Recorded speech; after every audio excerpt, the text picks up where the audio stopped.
I moved into a new apartment and found an alien girl in the attic who says she's my wife. Jason had just moved into a new apartment in a quiet part of the city. The building looked old, almost abandoned, with paint peeling off the walls and the elevator making strange creaking sounds. But the rent was cheap, and he needed a fresh start after leaving his stressful job. The first night, he unpacked his boxes, humming softly to himself. The apartment was small but cozy. He noticed the attic hatch in the ceiling, covered by a thin layer of dust. He hadn't planned to go up there.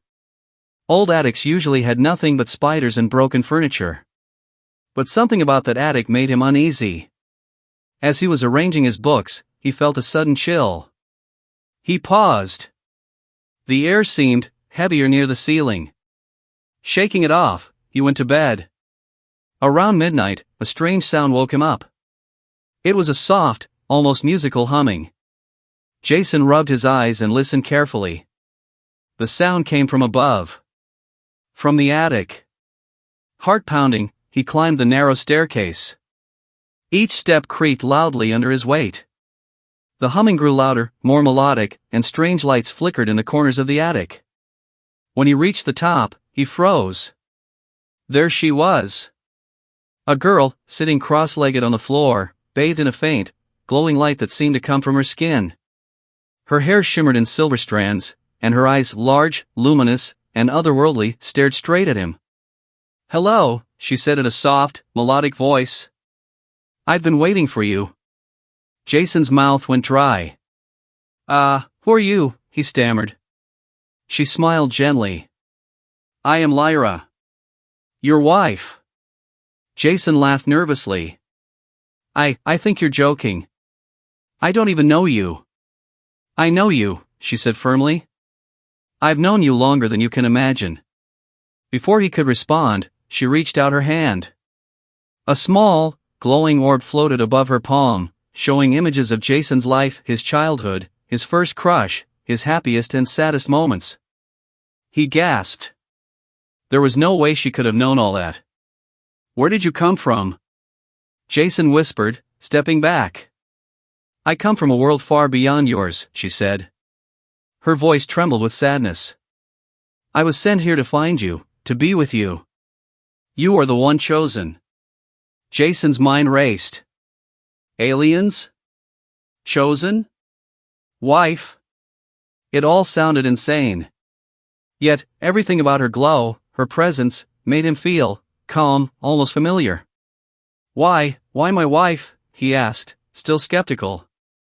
Lyra's eyes glimmered with tears. "Because our souls were linked long before your birth. We promised each other in a world you cannot see. And now, the time has come for us to be together." Jason shook his head. "I can't. I barely know you." Lyra stepped closer, the glowing light around her expanding. "You will remember," she whispered.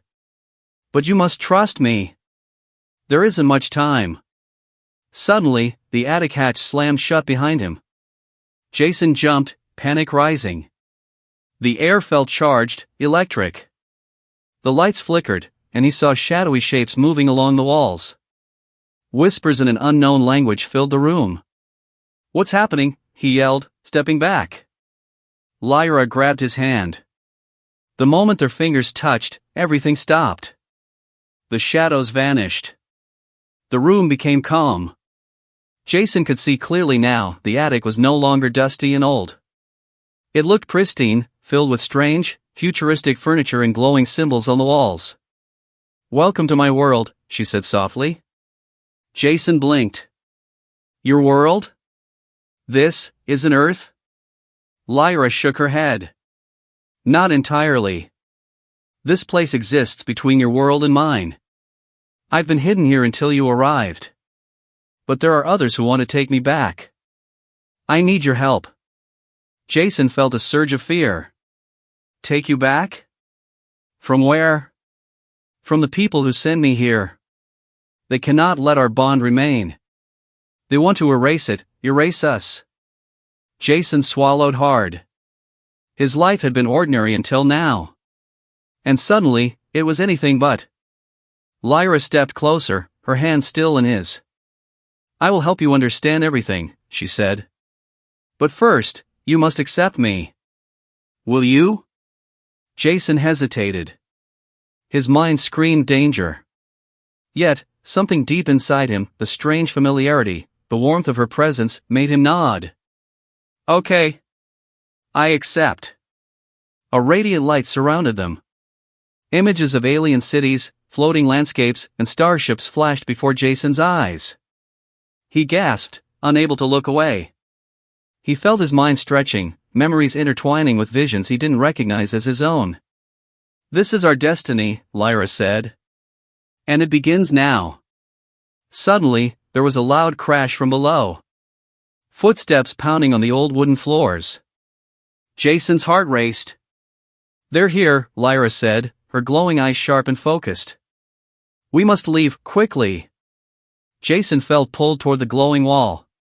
He followed her, heart thumping. In a blink, they were outside on a rooftop, under the pale light of the moon. Below, shadowy figures emerged from the building, scanning the rooftops. Jason could see they were not human. Their movements were too precise, too synchronized. Lyra grabbed his hand. Hold on. She lifted into the air. Jason felt weightless, suspended above the city streets. They soared across the skyline, leaving the building and danger behind. Jason's mind was spinning. He had moved into a normal apartment hours ago. Now, he was flying through the night with an alien girl who claimed to be his wife. His life, as he knew it, had ended. And a new one, strange, terrifying, beautiful, had begun. Where are we going? He asked, still holding on tightly. To safety, Lyra said. And then, we will prepare. Our journey has just begun, Jason. Our destiny awaits. Jason stared at the glowing city below. He didn't understand it all. He didn't know what would happen next. But one thing was clear, his ordinary life was gone. And whatever this was, it was real. He squeezed Lyra's hand. Okay, he whispered. Let's do it. Together. Lyra smiled. Together, she echoed. And as they flew through the night sky, Jason realized that the ordinary world he had left behind was only the beginning of a story far bigger than he had ever imagined.